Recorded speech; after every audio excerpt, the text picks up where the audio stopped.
Well, we got another uneducated black person that's sitting up there that got money that feels like they can say anything about the party.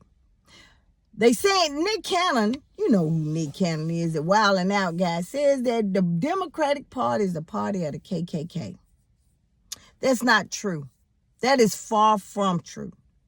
See, everybody is basing the Republican Party back here when it was in the 1800s. See, that's when the Republican Party came out. And the Republican Party had the same ideal as the Democratic Party. Oh, yes. That's what it was all about. And then what happened was the Republican Party started changing. And that's thus created the Democratic Party. What really gets me is that Nick Cannon was supposed to be on an educated TV channel called Nickelodeon that taught children about different things and whatever, and that it's amazing how somebody didn't teach him about politics. But see, Nick Cannon, just like all the rest of them, they feel like that at some point that their financial status can leave them to say stuff against hardworking, I'm going to say that, hardworking people or the Democratic Party. See, it was the Democratic Party that got all of these things together, like, for instance, the affirmative action, equal pay,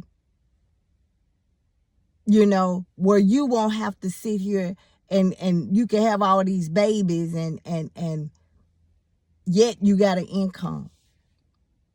It's just amazing how people want to turn on the Democratic Party. Yeah, we got problems. I ain't going to sit here and say we don't. I talk about it all the time. But it's amazing how people talk about the Democratic Party like it's something so bad. But the Republican Party is doing all this stuff to hurt our country, gotta get us in wars. But everybody's looking at the Democratic Party. Ain't that something? It's something to really think about.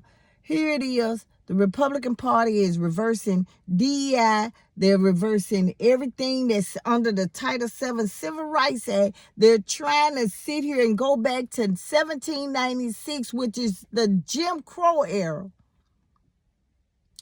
But it is the Democratic Party that has put us in all this mess. See, if you notice, wars don't really happen in the Democratic Party. It always happens when the Republicans go in office. Things always happen. Yeah, things always happen. I would suggest that Nick Cannon, before he start take that turban off his head, and before he start making comments that he's really, go read a book. How about that? You do wilding out and you talking chick. Won't you go read a book? Because, see, now so you can be able to educate. How many kids he got? 19, 20? Stuff like that. See, that says a lot about you. That you're having all these babies with folks and you don't, come on. That's not being a father. Since you want to sit here and talk about the Democratic Party, saying it's the KKK. See, a lot of y'all don't know that it's because of these Democratic judges and some of the Republican judges, true Republican judges, that has stopped us from being slaves now. That has stopped us being slaves now. But you know what? I can't get mad at Nick Cannon for making that comment, because you know what? He don't know no better. And all that money he got is clearly that you can have money and still be ignorant at the same time. And somebody who allowed him to make that statement, if I was his parent, I would have called him and said, you need to retract that, because right now you just saying some dumb shit you really don't know nothing about. So that lets you know how dumb American is and why we are in the situation we're in now.